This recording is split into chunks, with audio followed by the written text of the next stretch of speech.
Welcome back to love वाला academy. तो आज वापस हम स्टार्ट करेंगे सेमन एनालिसिस, जिसका कि आज जो वीडियो दिखेगा आपको उसमें दिखेगा इसका सेकंड पार्ट।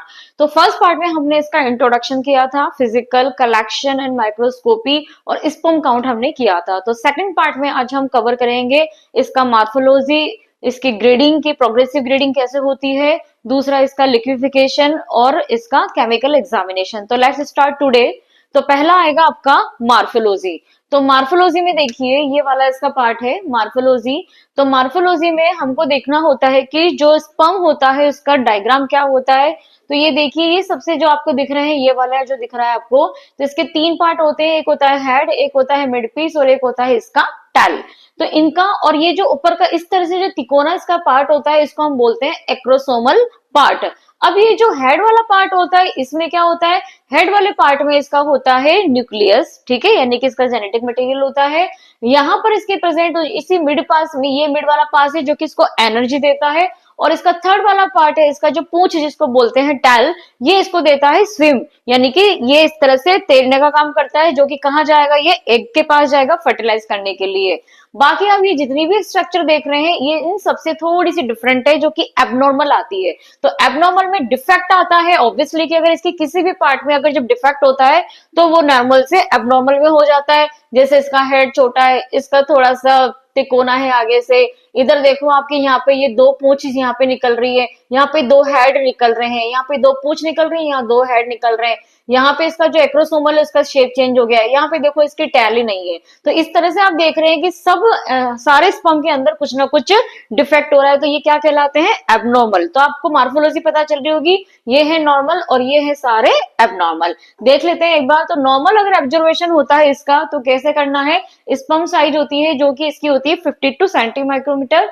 हेड साइज होता है इसका 3 to 6 mu m, head size वाला ये जो होता है। हेड कप होता है इसका लाइट ब्लू कलर का होता है, न्यूक्लियर डार्क ब्लू होता है, न्यूक्लियर यहाँ प्रेजेंट होता है। और टेल जो होती है वो 90% इसकी क्या होती है, लेंथ होती है, क्योंकि ये सबको ज्यादा ये फ्लोटी ये स्विम का काम करते हैं, ठीक है। एबनॉर्मल में क्या होगा, हेड शेप, हेड जो होता है इसका चेंज हो सकता है, साइज जो होती है वो इसकी डबल भी हो सकती है, मिडिल सेक्शन जो होता है वो कभी एब्सेंट भी हो सकता है, चाहे तो ये नहीं भी हो सकता है केवल आपको इस तरह की खाली दिखाई दे, ये वाला पार्ट इसका हो ही नहीं। टेल में क्या हो सकता है, या तो ये डबल हो सकता है, ये कोलाइड यानी कि इस तरह से घूम के हो सकता है, या फिर ये शॉर्ट हो सकती है। तो ये सारी ही स्ट्रक्चर अगर आपको इस तरह से दिखाई देती है, आपको स्लाइड में जब आप सीमेंट का सैंपल स्लाइड लेंगे, स्लाइड के ऊपर जब सैंपल डालेंगे, कवर स्लिप रखेंगे और देन जब इसको आप चेक करेंगे माइक्रोस्कोप के अंदर, तब आपको ये सारी चीजें मॉर्फोलॉजी आपको दिखाई देंगी। तो आपको ये स्ट्रक्चर जो है वो आपको ध्यान रखना है कि जो स्पर्म का जो मॉर्फोलॉजी होती है वो किस तरह से दिखाई जाती है। देन अगला पॉइंट आता है लिक्विफिकेशन ऑफ सीमन। तो लिक्विफिकेशन ऑफ सीमन मैंने आपको बताया था कलेक्शन के टाइम, जो कि बहुत इंपॉर्टेंट है, ये वाला पॉइंट बहुत इंपॉर्टेंट है कि लिक्विफिकेशन का मतलब क्या होता है और ये क्यों होता है, क्यों हमारा जो सैंपल है वो 30 मिनट के अंदर हमारा लैब के अंदर पहुंच जाना चाहिए और इवन टेस्टिंग भी इसकी चालू हो जाना चाहिए। तो इसका रीजन क्या है, इसका रीजन है कि जब सैंपल 30 मिनट के बाद, इसके अंदर 15 से 30 मिनट के बाद ये होना चालू हो जाता है लिक्विड। तो ये लिक्विड कैसे होता है, क्योंकि इसके अंदर जो कि प्रोस्टेट जो ग्लैंड होती है वहां से जो निकलने वाला फ्लूइड होता है, जो कि सेमाइनल प्लाज्मा में प्रेजेंट होता है, उसके अंदर कुछ प्रेजेंट होते हैं पीएसए, है ना, यहाँ की प्रोस्टेटिक सोमेटिक ये जो एंजाइम होते हैं, ये एंटीजन वाले जो एंजाइम होते हैं, ये एंजाइम होते हैं प्रोटीएज, पर्सिनोजन, एमाइलेज और ट्रांसमिनेज। ये क्या करते हैं, उसका प्रोटीन का हाइड्रोलाइसिस करते हैं। हाइड्रोलाइसिस करने के बाद वहां पे सीमन का होने लग जाता है लिक्विफिकेशन। फिर आता है sperm movement by grading form. तो यानी यहाँ पर जो ग्रेडिंग होती है इनकी ए बी सी डी के हिसाब से की जाती है, कि जो आपका जो स्पर्म है वो स्पर्म को ग्रेड करते हैं। अगर मान लीजिए ए ग्रेड का है तो यानी ये सबसे अच्छा स्पर्म है। देखिए इसमें पूरा स्ट्रक्चर दिख रहा है आपको ए ग्रेड के अंदर, इसमें मिड पार्ट भी है, हेड भी और टेल भी, और बिल्कुल सीधे हैं ये। अगर आप देख रहे हैं तो ये स्ट्रॉन्ग होते हैं, रैपिड होते हैं, प्रोग्रेसिव होते हैं, मतलब बहुत अच्छे होते हैं, यानी एक्टिव होते हैं और मोटाइल भी होते हैं। फिर आता है नॉन लीनियर मोटिलिटी, जो कि स्लो प्रोग्रेसिव होते हैं। देखिए जैसे ये दो तो सही है पर एक नीचे लेट गया है, तो इस तरह का अगर स्पर्म होता है तो वो कहलाता है नॉन लीनियर।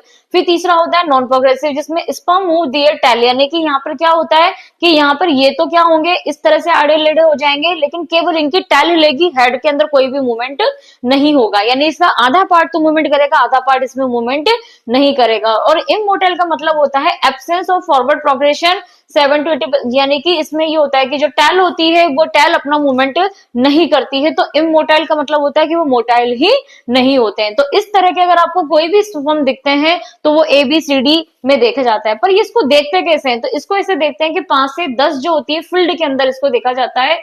स्लाइड के अंदर जब इसकी फील्ड चेंज की जाती है तो फील्ड में चेंज कर करके हम लोग इसको स्पर्म को काउंट किया जाता है। वैसे देखा जाए तो पर फील्ड के अंदर कम से कम भी आपको 200 जो स्पर्म होते हैं वो, जैसे आपको पर फील्ड के अंदर कम से कम भी 200 स्पर्म जो होते हैं वो दिखाई देंगे, क्योंकि इनकी संख्या मिलियंस में होती है।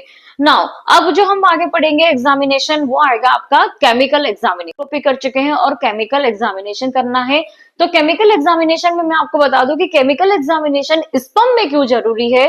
तो स्पर्म को जो एक एनर्जी जो मिलती है, स्पर्म को जो फूड मिलता है वो मिलता है फ्रक्टोज से। फ्रक्टोज क्या है, कार्बोहाइड्रेट होता है जो कि स्पर्म को सपोर्ट करता है उसकी ग्रोथ के लिए। ठीक है, तो यहाँ पर अगर हमें केमिकल एग्जामिनेशन करना है तो यहाँ पे एग्जामिनेशन करना पड़ेगा आपको फ्रक्टोज का। तो फ्रक्टोज उसको एनहेंस करता है, उसके सारे वर्क में, सारे मूवमेंट में, सारे उसको एनर्जी देता है। तो fructose is main source of semen, या शुगर का जो मेन सोर्स है शुगर होता है सीमन के अंदर। तो absence of fructose result in completely immotile sperm. अगर उसके अंदर फ्रक्टोज प्रेजेंट नहीं होगा तो जो स्पर्म होगा उसकी मोटिलिटी कम हो जाएगी, और जिनके अंदर जो कि इमोटाइल अगर किसी के अंदर स्पर्म होते हैं किसी मेल के अंदर, तो ऑब्वियसली वो इनफर्टिलिटी केस का उनके अंदर बढ़ जाता है। तो जो नॉर्मल रेंज होता है फ्रक्टोज का वो होता है 150 to 300 ग्राम पर DL, और इसका जो मेथड होता है वो हम करते हैं रिसोर्सिनॉल से। ये एक रिएजेंट होता है। तो fructose is heated with resorcinol and acid medium to give red colour complex. यानी कि जो प्रिंसिपल है वो ये कह रहा है कि जब अपने सैंपल को आप रिसोर्सिनॉल के साथ मिलाकर जब इसको आप हीट और बॉईल करेंगे, देन इसको कूल डाउन करेंगे, तो उसके बाद उसमें कलर चेंज नहीं होता है। तो इट मीन्स दैट कि यहाँ पर अभी मैं आपको पूरा प्रोसेस बताऊंगी, तो पहले हम यहाँ स्टेप बाय स्टेप चलते हैं। रिएजेंट में क्या है, रिसोर्सिनॉल होता है 50 mg, HCl होता है इसमें 33 ml, और डिस्टिल वाटर होता है 67 ml। ये टोटल मिला के यहाँ पे एक रिएजेंट का प्रिपरेशन होता है जो कि हम इसमें यूज करते हैं। तो मान लीजिए आपने एक ट्यूब ले ली, ट्यूब के अंदर आपने क्या ले लिया, 1 ml आपने ले लिया रिएजेंट। उसके बाद आपने इसमें ले लिया 100 माइक्रोलीटर, आपने ले लिया अपना सीमन का सैंपल ले लिया। देन उस दोनों को क्या करा, मिक्स किया। मिक्स करने के बाद आपने इसको क्या किया, हीट किया। हीट करने के बाद जब आप इसको हीट करेंगे उसके बाद 1-2 मिनट के बाद जब आप इसको कूल करेंगे, इसको स्लो करेंगे, उसके बाद उसको एग्जामिन करेंगे। तो एग्जामिन करेंगे तो यहाँ पर कोई भी कलर इसमें क्या होगा, चेंज नहीं होगा। तो ये जो आपका ऑब्जर्वेशन होगा वो होगा आपका 30 सेकंड में। ओके, तो आई होप आपको केमिकल एग्जामिनेशन समझ में आ गया होगा कि सीमन जो होता है उसके अंदर केमिकल, फिजिकल, माइक्रोस्कोपी, ये सब चीज आपको ध्यान में रखनी है। और तो आपको फ्रक्टोज का इसमें आपको मेन आपको ध्यान रखना है कि केमिकल एग्जामिनेशन में आपको फ्रक्टोज का यहाँ पर बताना है।